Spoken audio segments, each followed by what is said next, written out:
The question is that the bills be now read a second time. I call the honourable member for Mallee. Thank you, Mr Acting Deputy Speaker. As you may have already observed, very rarely do I put my name on the list to speak on something unless it's something that I think I can add value to the debate and to try and defend and talk about. This is a fairly significant piece of legislation we're talking about here today. It has some major challenges, and I've listened for the last half hour about what some of those challenges are. But I have a strong belief in the future. I do. I think Australians work hard. I think Australians understand that there are some times when we have to walk and make difficult choices in order to put our country back on a sound footing. I have a strong belief in the common sense of Australians, and I think that ultimately will lead us through. But what we have here right across Australia are, in fact, victims of bad financial management. We have had a very difficult number of years where the country, in my opinion, hasn't been run well. We have moved private debt into public debt, and now the day of reckoning is upon us, and we have to address that debt and make some changes. Now, in doing that, we cannot do that without tackling some of our social security measures. Social security is a third of our total budget after all.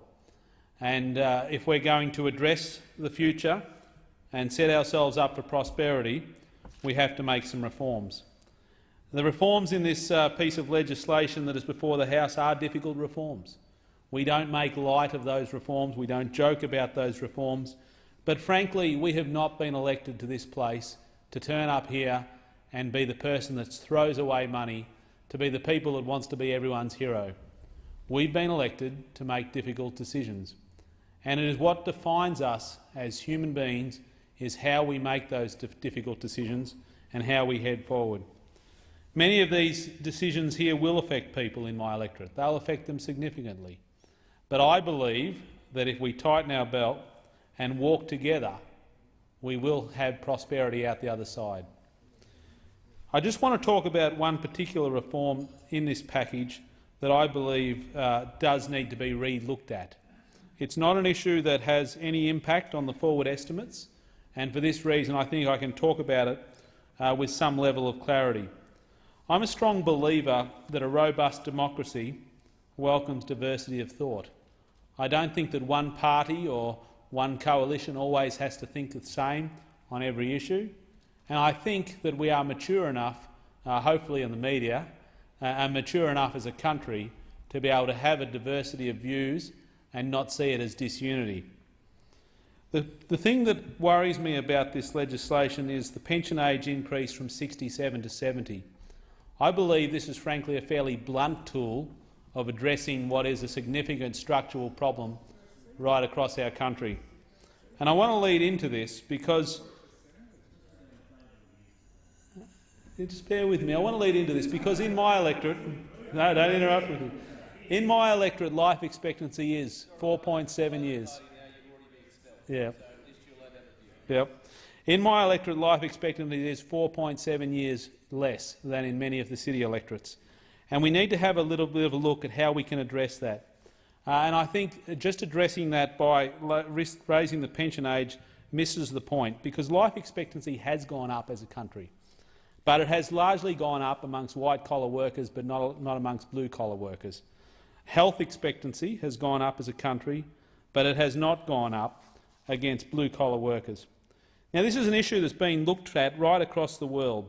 The French have looked at it extensively as they look at how to address the issues of an ageing demographic of population. The Germans have looked at it.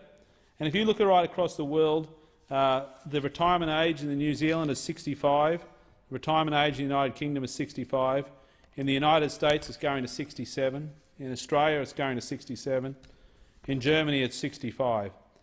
We will be endeavouring to go to 70, which will be the oldest retirement age in the world, and I don't think that's a good move. The German study has told us that mortality of manual workers is substantially higher than the mortality of salaried workers. Do you know 1 in 3 people don't make it to 65? And I think it's remiss of me not to defend the people that I have worked with in shearing sheds and manual works right across the country. And frankly, if I was still doing that work, I know physically the toll it takes on people's bodies, and I think we need to be smarter in how we look at issues to do with retirement benefits into the future. You know, those who have got superannuation will retire at a time of their choosing. But in the poor, their life expectancy hasn't increased, and poor cannot retire at a time of their choosing. You know, the challenge we've got is how do we fund an ageing demographic of population? And can I say that some of the measures that we're addressing will have been addressed by the time we get to 2035 and to 2037. If you look at the population bubble, it will have moved through by the year 2037, which is 2 years after the retirement age of 70 is supposed to have been reached in this legislation. We are building nursing homes for that retirement bubble, that ageing population bubble that's moving through, but by the time we get to 2037 we'll have excess beds. We'll have already laid out the taxpayer revenue. And so I think there is merit in rethinking how we address people in their senior years, and I think looking after those who cannot work, who do not have large savings of superannuation, and moving the retirement age to 70 is not ultimately a structural reform that I believe we should make as a country. There are some that say to me, well, the retirement pension was first introduced at 65 in 1920 when life expectancy was 63, and therefore many people would die before they got to retirement age. I don't hold a view that that is something that the Australian people aspire to have reintroduced as a policy. I hold a firm view that people believe that Australians work hard and that those whose bodies have given up and don't have retirement savings should be able to access a pension at 67 and not 70.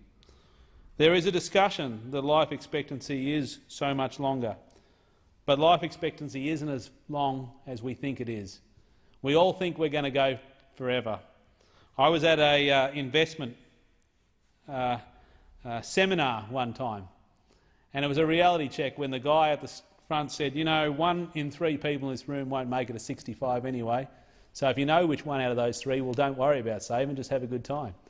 And the truth is, we all think we're going to go forever. But what we've actually seen is life expectancy has increased only because child mortality has increased. That we haven't seen huge significant gains in our senior number of years that we live to. We haven't seen huge significant gains in our health expectancy as well. So I think this is something that needs to be readdressed as we think through a good policy. We do need to look at health and life expectancy in our regions.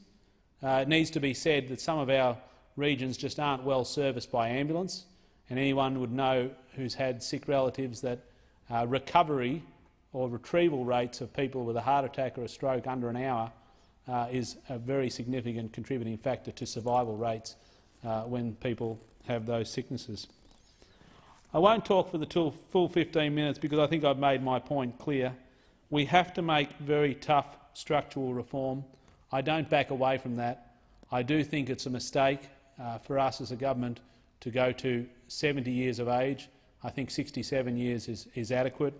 I do stand by and defend all my manual workers, of which I have been one in my electorate.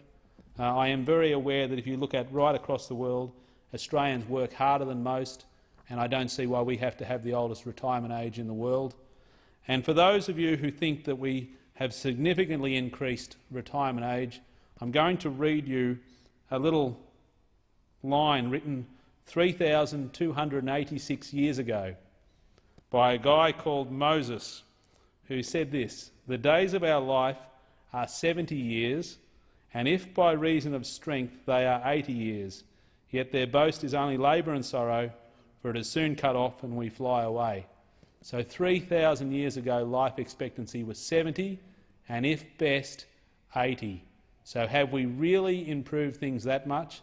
And do we really as a country want to make retirement 70? I don't think that's something that we should be doing in this budget. Thank you. I thank the member for Mallee